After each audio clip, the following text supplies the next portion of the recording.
YouTube channel और आज हम आपस सीरीज को कंटिन्यू करने जा रहे हैं। तो चैप्टर नंबर 2 की स्टार्टिंग होती है। एक सोल्जर लूजेंग को पंच मारता है और लूजेंग नीचे गिर जाता है। वो बोल रहा होता है कि इस गाय की क्या प्रॉब्लम है, इसे तो मेरे अटैक से कोई फर्क नहीं पड़ रहा। लूजेंग सोच रहा होता है ये तो बड़ा ज्यादा औसम है, मैं और ज्यादा एनर्जी फील कर पा रहा हूँ अपनी बॉडी में और स्ट्रेंथ को, और ज्यादा हीट मेरी बॉडी में सर्कुलेट हो रही है और ऐसा लग रहा है वो इंक्रीज होती जा रही है हर बार। वो हंसने लग पड़ता है। तो सोल्जर बोलता है कि तुम हंस रहे हो, और बाकी सोल्जर्स को बोलता है जाओ से मारो जब तक ये हंस रहा है। फिर बाकी सोल्जर उसे तब तक मारते हैं जब तक वो हंस रहा होता है। लूजेंग सोच रहा होता है ये तो बड़ा ज्यादा अमेजिंग है, ऐसे में मेरे को मार पड़ती रही तो मैं बोन रिफाइनमेंट लेयर में पहुंच जाऊंगा। फिर हमें नेक्स्ट सीन शो होता है जिसमें स्टेबर्ड फैंग बोल रहा होता है कि बॉस फैंग, ये लूजेंग है, ये अब तुम्हारा स्लेव है, तुम जैसे मर्जी इसको ऑर्डर दे सकते हो।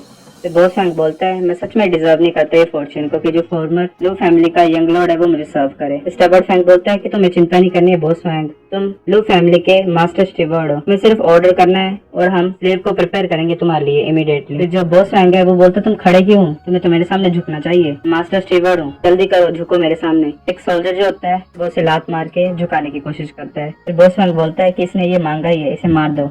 फैंगी और फैंगकोंग तुम्हारे पास इतनी हिम्मत कहाँ से आई, इतनी तो मेरे सेकंड अंकल में भी हिम्मत नहीं है कि वो मुझे ऐसा ट्रीट करें। फिर स्टेबर्ड फैंग आगे आके बोलता है तुम रिबेल करना चाहते हो, तुम्हें पता नहीं है लैंड रूल्स के बारे में कि रिबेलियन जो है वो सिर्फ डेथ से पनिश होगी। लूजेंग बोलता है कि एक तुम आउटसाइडर हो, तुम्हारी हिम्मत कैसे क्लैन रूल्स के बारे में बोलने की। स्टेबर्ड फैंग है वो बोलता है कि मैं तुम्हें अंडरस्टैंड कराऊंगा आज कि क्लैन रूल्स क्या होते हैं और उनका क्या मीनिंग होता है। लूजेंग उसे बड़े जोर से पंच मारता है और नीचे जाके गिरता है। फिर लूजेंग बॉस फैंग के पास आने लगता है और बॉस फैंग बोलता है कि तुम क्या कर रहे हो, यंग मास्टर चैंपियन तो मैंने छोड़ेंगे, तुम तो सिर्फ एक फ्लैश टारगेट हो। फिर हमें नेक्स्ट सीन में दिखाई देता है कि बॉस फैंग जो होता है वो बोल रहा होता है यंग मास्टर चैंपियन तुम्हें हमारे लिए खड़े होना पड़ेगा। फिर हमें दिखाई देता है कि बॉस फैंग को लू फैंग ने बड़ा ज्यादा मारा हुआ है, पूरा कवर है पट्टियों से। फिर जो यंग मास्टर चैंपियन है वो बोलता है कि सिर्फ एक और महीना लू फैमिली के ट्रेनिंग डे में मैं उसे बताऊंगा। फिर वो बोलता है कि मेरे को कोई जल्दी नहीं है, मैं उसे एक और महीना जीने दूंगा। फिर जो न्यूज है कि लूजेंग ने मास्टर शिवोर को मारा है वो फैल जाती है और सभी लूजेंग को अवॉइड करने पड़ते हैं। लूजेंग बोलता है कि तुमने अब तक डिसाइड नहीं किया कि तुम्हारा फ्लैश टारगेट कौन होगा। वो डालोंग को बोलता है। फिर डालोंग बोलता है कि वो जो गाइज हैं वो मेरे हिट नहीं स्टैंड कर पा रहे हैं।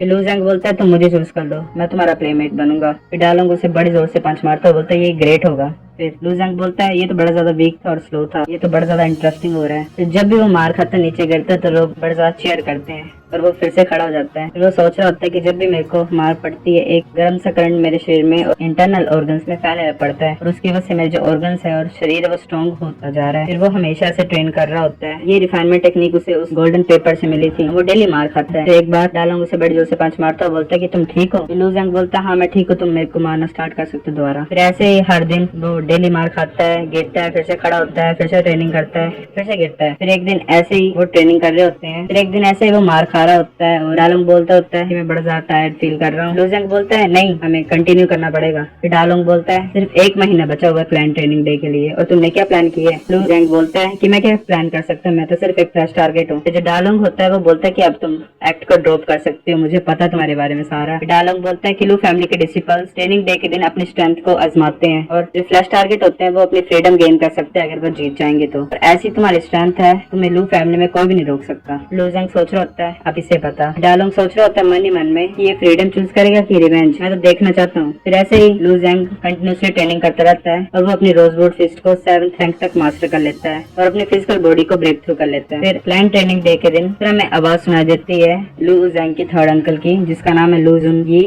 और जो ऑर्गन रिफाइनमेंट लेयर में है। वो बोलता है कि मैं सभी रिलेटिव्स को वेलकम करता हूँ जो इतनी दूर से आए हैं लू फैमिली की क्लैन ट्रेनिंग डे के दिन। इस दिन जो होते हैं जो लू फैमिली के डिसिपल्स वो अपनी स्ट्रेंथ को दिखाते हैं और इसी दिन का मैं चांस लूंगा और एक बड़ी न्यूज को अनाउंस करूंगा सभी के सामने। जो मेरा गिफ्टेड नेफ्यू है लू फैमिली का यंग लॉर्ड, वो किंगविन सेक्ट में इनर डिसिपल बन गया है। ये न्यूज को सुनकर सभी हैरान हो जाते हैं और वो थर्ड अंकल बोलता है कि आप लू फैमिली डिसिपल एक एक ओपोनेंट चूज कर लो। तो जो पहला इंसान का चूज करने वाला वो होता है एल्डेस्ट सन होता है थर्ड ब्रांच फैमिली का, जिसका नाम होता है लू चैंगियन। लू चैंगियन जो है वो बोन रिफाइनमेंट लेयर में और एल्डेस्ट सन है थर्ड ब्रांच का। वो लूजेंग की तरफ देखता है और बोलता है कि मैं तुम्हें चूज करता हूँ, पर वो लूजेंग को नहीं बोल रहा होता, वो लूजेंग के पीछे एक बड़े इंसान को बोलता है। फिर वो बोलता है उसे कि मुझे अपनी पावर दिखाओ और दिखाओ तुम क्या कर सकते हो। फिर वो बड़ा आदमी बोलता है कि मैं फ्री हो जाऊंगा ना अगर मैं तुम्हें डिफीट कर दूंगा तो। चैंगियन बोलता है हाँ। तो बड़ा इंसान बोलता है हंसते हुए कि ये तो ठीक है। चैंगियन उसे एक ही सेकंड में हरा देता है और रेफरी अनाउंस कर देता है कि जो विनर है वो यंग मास्टर चैंगियन है। चैंगियन बोलता है कि अभी वेट करो, ये तो ऐसे प्रैक्टिस राउंड था और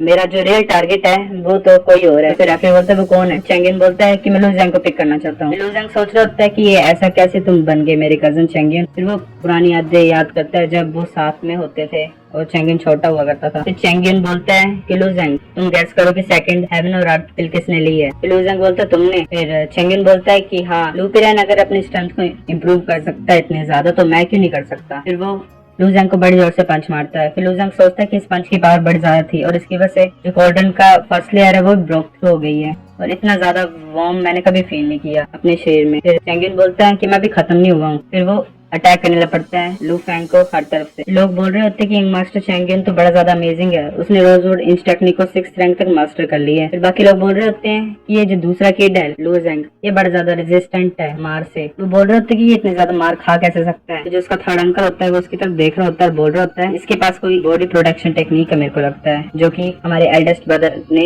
छुपा के रखी थी, लू जैंग को दे दी जब वो मर गया। तो चैंगियन भी सोच रहा होता है ये कैसा राक्षस है, ये जिंदा कैसे इतनी ज्यादा मार खाने के बाद। वो सोच रहा होता है कि इसकी बॉडी बनी किस चीज से है। वो लू जैंग की तरफ देखता है और सोचता है कि ये तुम्हारा कैसा एक्सप्रेशन है, तुम हंस रहे हो, मैं तुम्हें मार दूंगा। चैंगियन उसकी तरफ अटैक करने जाता है तो फिर लू फैंग बोलता है तो फिर लू जैंग बोलता है तब से तुम भी अटैक कर रहे हो और एंजॉय कर रहे हो अपने आप को, अब ये मेरी बारी है। फिर लू जैंग उसके ऊपर अटैक कर देता है। सभी हैरान हो जाते हैं, सोच रहे होते हैं कि चैंगियन कैसे हार गया लू जैंग से, अभी क्या हुआ, ये तो इम्पॉसिबल है। फिर बोल रहे होते हैं कि ये बच्चा तो एक मॉन्स्टर है, इसके पास ऐसी स्ट्रेंथ कहाँ से आई और उसकी रोज इंच टेक्निक भी 7th रैंक तक पहुंच गई है और जो कि चैंगियन से ज्यादा स्ट्रॉन्गर है। फिर जो लू जैंग का अंकल है वो जाता है आगे और बोलता है चैंगियन मेरे बेटे तुम ठीक हो। जो लू फैमिली का एरोगेंट थर्ड यंग मास्टर था वो ऐसे क्रिपल हो जाता है लू जैंग के द्वारा। फिर उसका थर्ड अंकल बोलता है कि तुमने ऐसा कैसे किया, मेरे बेटे को इंजर क्यों किया। लू जैंग बोलता है कि थर्ड अंकल ग्रैंड रूल के अकॉर्डिंग मैं डेथ मैच को जीत गया हूँ, इसका मतलब मैं फ्लैश टारगेट नहीं हूँ और मैं लू फैमिली को लीव कर सकता हूँ। तो उसका थर्ड अंकल बोलता है तुम ऐसे सोच भी कह सकते कि मैं तुम्हें जिंदा जाने दूंगा यहाँ से, मैं ये बिलीव नहीं कर सकता तुम अपनी पावर को इतना ज्यादा इंप्रूव कर लोगे, तो तुम ये फैमिली छोड़ना चाहते हो, ऐसा तुम अपने सपने में भी नहीं सोच सकते। वो लू जैंग के सामने आ जाता है और बोलता है रूल्स वो सिर्फ तुम्हारे बेकार फादर ही फॉलो करते थे। और लू जैंग बोलता है मेरे सामने सट जाओ। तब उसके थर्ड अंकल से बड़े जोर से पंच मारते हैं। वो बोलते हैं कि रूल्स लू फैमिली में मैं ही रूल्स हूँ। तो उसके सामने खड़े हो जाते हैं और बोलते हैं कि जो प्रोटेक्शन टेक्निक है ना तुम्हारे पास वो मुझे दे दो और मैं तुम्हें जीने दूंगा। फिर लू जैंग बोलता है कि मैं बड़ा ज्यादा नईव था ये सोचने के लिए तुम मुझे जाने दोगे और फॉलो करेगे रूल्स को। तुम इंसानों ने अपने बड़े भाई को मार दिया उसकी सीट के लिए फैमिली हेड की और सेक्रेट पिल्स को भी यूज कर लिया और हर तरह के बुरे काम किए हैं। फिर वो अपने थर्ड अंकल के पैर पकड़ देता है और उसे तोड़ देता है और फिर वो बोलता है कि एक दिन मैं तुम सभी के सिर काट के अपने फादर को ऑफर करूंगा, तो मेरी प्रोटेक्शन टेक्निक भी छीनना चाहते हो। फिर जो उसका थर्ड अंकल है वो नीचे गिर के चिल्लाने लग पड़ता है। लू जैंग अपना सिर उठा के बोलता है कि और कौन मुझे रोकना चाहता है। सभी यहाँ बात देखने लग पड़ते हैं और आंखें नहीं मिलाते लू जैंग के साथ। तभी एक हाथ पीछे से आता है और उसका सिर नीचे धरती में गाड़ देता है। वो फैमिली हेड होता है लू बिंग क्वैन जो कि हाफ स्टेप इनिशिएट रैलम में होता है। लू जैंग का सेकंड अंकल होता है। तभी थर्ड अंकल लू जैंग का बोलता है कि मैंने कभी नहीं सोचा था कि विरसा रिफाइनमेंट लेयर में पहुंच जाएगा। फिर फैमिली हेड बोलता है कि तुम्हारी हिम्मत कैसे हुई, हमने तुम्हें छोड़ दिया था क्योंकि तुम हमारे रिलेटिव थे, पर तुमने इसको रिपे कैसे किया अपने थर्ड अंकल को इंजर करके और लू फैमिली से भागने लगे थे तुम्हें अगर डेथ चाहिए तो मैं तुम्हें दे दूंगा। वो जो उसका थर्ड अंकल होता है वो बोलता है कि सेकंड ब्रदर अब इसको मत मारो। फिर जो फैमिली हेड होता है बोलता है क्यों नहीं। तो लू जैंग का थर्ड अंकल बोलता है कि इसके पास कुछ इनक्रेडिबल है जिसकी वजह से उसकी बॉडी इतनी ज्यादा स्ट्रॉन्ग हो गई है और उसकी कल्टीवेशन स्पीड भी इतनी ज्यादा हो गई है क्योंकि पीरन और चैंगियन दोनों ने हेवन और अर्थ पे ली थी। फिर फैमिली हेड बोलता है कि बताओ क्या सीक्रेट है तुम्हारा और तुम्हारे साथ क्या हुआ था। तभी एक ब्लैक कलर की बॉल आसमान से आती है और लू जैंग की तरफ बढ़ती है तो लू जैंग को पकड़ लेती है। फैमिली हेड बोलता है कि तुम जा रहे हो, ऐसा मैं नहीं होने दूंगा। तभी बॉल में से एक हाथ बाहर निकलता है और फैमिली हेड के हाथ से टकराता है और फैमिली हेड पीछे की तरफ हो जाता है। तो फिर वो फैमिली हेड बोलता है कि तुम जीलैंग हो। तो फिर बॉल में से आवाज आती है कि इस किड के पास सेम सेंट है मेरे वेपन की तरह जो कि मैंने रिफाइन की है और मैं इसको रिफाइन करने वाला हूँ और मैं अपने वेपन की क्वालिटी इंक्रीज करने वाला हूँ। तब जो थर्ड अंकल होता है लू जैंग का वो फैमिली हेड के शोल्डर पे हाथ रखता है, बोलता है कि ये जीलैंग है और ये एक डीमन है जो कि अलग तरह से काम करता है, इसके पीछे जाने की कोई वो नहीं है, वजह नहीं है। और वो बोलता है कि 9 में से जो 10 लोग होते हैं जो कि जीलैंग ले जाता है वो रिफाइनिंग फर्नेस में फेंक दिए जाते हैं। तो लू जैंग भी अब मरा ही है ऐसे समझ लो। फिर फैमिली हेड बोलता है कि हम ऐसे जाने देंगे स्ट्रेटर को। तो वो सोच रहा होता है कि ये जीलैंग काश अच्छी तरह से ट्रीट करे मेरे रेफ्यू को, मतलब वो चाहता है कि लू जैंग को मार दे जीलैंग। हमें नेक्स्ट सीन में दिखाई देता है कि जो उसका जीलैंग का रिफाइनिंग लेयर जो है जहाँ पे वो रिफाइन करते हैं वेपन्स को इंसानों के द्वारा, वो बोल रहा होता है कि फ्लैश और ब्लड को रिफाइन करके हम उनकी रिजेंटमेंट को वेपन में सील कर सकते हैं, वेपन को ज्यादा पावरफुल बना सकते हैं। जो हेट्रेड होती है ना जो इंसान मरने वाले होते हैं उनकी वजह से। और वो बोलता है कि मुझे नहीं पता कि तुम्हारी बॉडी से सेम सेंट की वारी है मेरे जवान टायर वेपन की तरह। और हमें फिर पता लगता है कि जीलैंग जो है वो इविल रिफाइनिंग मास्टर और हाफ स्टेप इनिशिएटर एलिमेंट में है, सेम एज फैमिली हेड की तरह। जीलैंग बोलता है मैं तुम्हें अपनी जुआन टायर ये फायर स्वॉर्ड के साथ फाइन करने वाला हूँ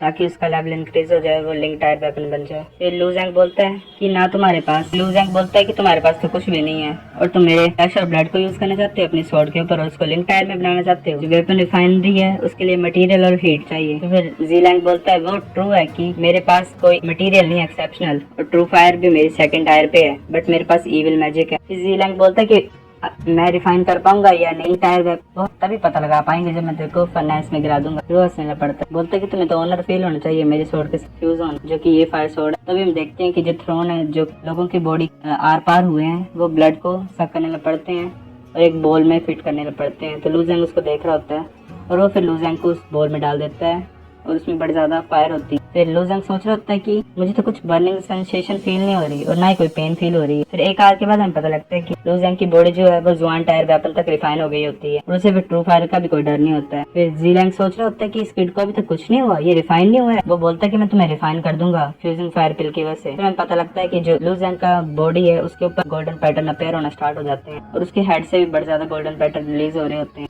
और जो जीलैंग की स्वॉर्ड थी वो फ्यूज होना स्टार्ट हो जाती है लू फैंग के साथ और उसका एक ड्रैगन स्केल को लिट अप कर देते हैं, जिसकी वजह से उसकी बॉडी की पावर इंक्रीज हो जाती है। फिर वो सोचता है कि ये ब्लैक फायर कैसी थी और इसकी वजह से मैंने जुआन टायर वेपन को अब्सॉर्ब कर लिया और उसके वजह से एक ड्रैगन स्केल भी एक्टिवेट हो गया और ऐसा लग रहा है कि मैंने और पावर गेन कर ली है और सिर्फ एक सिंगल स्केल की वजह से मेरी पावर इतनी ज्यादा टाइम इंक्रीज हो गई है। अगर मैं सभी 9 ड्रैगन के स्केल को लाइट अप कर लूंगा तो मेरी पावर कितनी ज्यादा इंक्रीज हो जाएगी। वो सोचने लगता है, बोलता है कि मैं कितना ज्यादा स्ट्रॉन्ग हो जाऊंगा अगर सभी 9 ड्रैगन्स के स्केल को मैं एक्टिवेट कर लूंगा तो। पर वो फिर सोचता है कि ये इतना ज्यादा इजी नहीं लग रहा जितना मैं सोच रहा हूँ इसे। फिर हम दिखाई देता है जो जीलैंग है वो थक जाता है और जोर जोर से सांस लेने पड़ता है, वो हंसने पड़ता है। जैसे वो ढक्कन खोलता है उस बोल का तभी लू ज़ैंग उसे पकड़ लेता है और उसे मार देता है।